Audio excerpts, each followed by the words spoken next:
भारत के स्वतंत्रता संग्राम की कई गाथाएं इतिहास के स्वर्ण पन्नों पर लिखित है। उनमें से एक गाथा आज हम आपको सुनाने जा रहे हैं। ये गाथा है सर जमीन पर मर मिटने वाले शहीद नौजवान वीरों की। 1920 में भारत के राष्ट्रपिता महात्मा गांधी जी ने अंग्रेजों के खिलाफ असहयोग का आंदोलन छेड़ दिया, जिसे भारत की आम जनता के साथ युवाओं का भी समर्थन बहुत बड़े पैमाने पर मिला। इस आंदोलन ने काफी युवाओं को स्वतंत्रता संग्राम में शरीक होने के लिए प्रेरित किया था। किंतु 4 फरवरी 1922 को गोरखपुर के चौरी चौरा में कुछ युवा क्रांतिकारियों ने पुलिस स्टेशन में आग लगा दी, जिसमें 22 पुलिसकर्मियों की मौत हो गई। इस घटना से व्यथित होकर गांधी जी ने असहयोग का आंदोलन वापस ले लिया।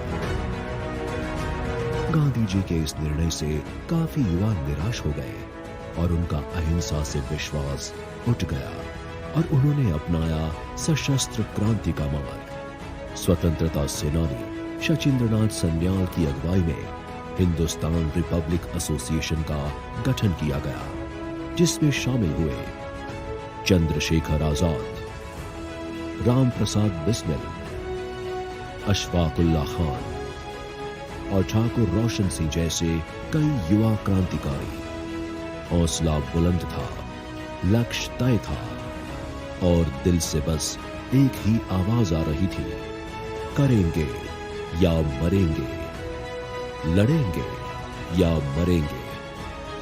इन युवा क्रांतिकारियों को अंग्रेजों के खिलाफ लड़ने के लिए जरूरत थी हथियारों की, जिसे खरीदने के लिए पैसों की जरूरत भी थी। ये पैसा कहां से लाया जाए? तभी राम प्रसाद बिस्मिल और अशफाक उल्लाह खान ने एक योजना बनाई। अंग्रेजों ने सालों साल दमन करके भारतीयों को लूटकर अपनी तिजोरियां भरी थी और यही पैसा सहारनपुर से लखनऊ जाने वाली एक ट्रेन में सवार होकर अंग्रेजों के खजाने तक पहुंचने वाला था। क्यों ना इन्हीं पैसों को वापस लिया जाए। विचार तो काफी अच्छा था, लेकिन इसको अंजाम देना मतलब मौत को गले लगाना। पर सरफरोशी की तमन्ना दिल में लिए चलने वाले इन क्रांतिकारियों को अब कोई रोक नहीं सकता था। योजना के मुताबिक 9 अगस्त 1925 के दिन सहारनपुर से लखनऊ जाने वाली पैसेंजर ट्रेन को बीच में ही रोका गया। ये स्टेशन था काकोरी। रोकी गई ट्रेन में 10 युवा क्रांतिकारी सवार हो गए और जैसे ही ट्रेन चली, राजेंद्र लहरी ने चेन खींची। ट्रेन रुक गई। कुछ युवा क्रांतिकारियों ने गार्ड को घेर लिया।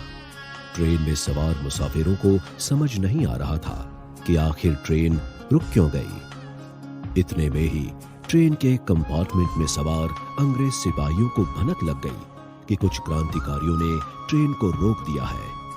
वे अपनी बंदूक लेकर क्रांतिकारियों को ढूंढने के लिए ट्रेन में घूमने लगे और कुछ क्रांतिकारियों के साथ उनकी मुठभेड़ शुरू हो गई। वक्त बहुत कम था और क्रांतिकारियों के पास अंग्रेजों का सामना करने के लिए हथियार भी नहीं थे। इतने में ही एक क्रांतिकारी ने गार्ड से ट्रेन में रखे हुए खजाने के संदूक की चाबी मांगी। गार्ड ने देने से इनकार कर दिया। तभी चंद्रशेखर आजाद और अन्य क्रांतिकारी मिलकर उस संदूक को हथौड़ी मारकर तोड़ने लगे। इस आवाज को सुनकर अंग्रेज सिपाहियों ने गोलीबारी करना शुरू कर दिया। कुछ क्रांतिकारियों ने उनके सामने गोलीबारी कर उनके साथ जंग छेड़ दी। एक तरफ गोलियों की बारिश, दूसरी तरफ गिरफ्तार होने का डर, लेकिन हिम्मत नहीं हारे। एक जबरदस्त प्रहार से आखिरकार संदूक टूट गया और क्रांतिकारियों ने उसमें से 4,601 रुपए की धनराशि लूट ली। इस तरफ लड़ाई उसकी चरम सीमा पर थी। तभी पैसे हाथ में आते ही एक दूसरे को इशारे से खबर कर दी गई और सब अंग्रेज सिपाहियों को चकमा देकर अलग अलग दिशा में फरार हो गए। इस तरह ये युवा क्रांतिकारी अपने मंसूबे में कामयाब हो गए। इस घटना की गूंज पूरे हिंदुस्तान तक पहुंची यकायक होने वाली इस घटना ने अंग्रेजों की नींद उड़ा दी और उन्हें यह एहसास दिला दिया कि अब हिंदुस्तान में अंग्रेजी हुकूमत की नींव डगमगा रही है। अब आजादी के दिन दूर नहीं। किसी ने पहली बार अंग्रेजों को उनकी ही हुकूमत में, उनकी ही पुलिस के रहते इस तरह मुंह तोड़ जवाब दिया था। गुस्साई हुई अंग्रेजी हुकूमत ने छापे और गिरफ्तारियां शुरू कर दी और दिसंबर 1927 को 50 लोगों को गिरफ्तार कर लिया गया, जिसमें से इस घटना को अंजाम देने वाले 4 क्रांतिकारियों को दिसंबर 1927 में फांसी दी गई। इसमें शामिल थे राम प्रसाद बिस्मिल, अशफाक उल्लाह खान, ठाकुर रोशन सिंह और राजेंद्र नाथ। कुछ साल बाद चंद्रशेखर आजाद अल्फ्रेड पार्क में अंग्रेजों से लड़ते लड़ते शहीद हो गए। आजादी के आंदोलन की तवारीख में यह कदम काफी महत्वपूर्ण साबित हुआ। इससे पहले अंग्रेजों को इस तरह किसी ने ललकारा नहीं था।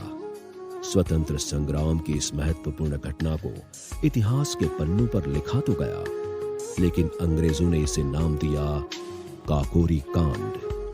क्या युवा क्रांतिकारियों की इस वीरता को कांड के नाम से जाना जाना उचित है? बिल्कुल नहीं। इसलिए उत्तर प्रदेश सरकार ने इसे काकोरी कांड की जगह अब काकोरी ट्रेन एक्शन का नाम देकर शहीदों को सच्ची श्रद्धांजलि देने का फैसला किया है। आइए हम भी इतिहास के इस पन्ने को फिर से लिखते हैं और उसे नया नाम देते हैं।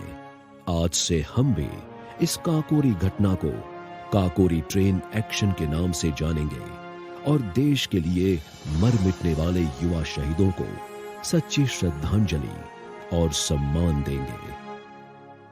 तो भारत के जन जन का है यही रिएक्शन। काकोरी कांड नहीं, अब कहेंगे काकोरी ट्रेन एक्शन।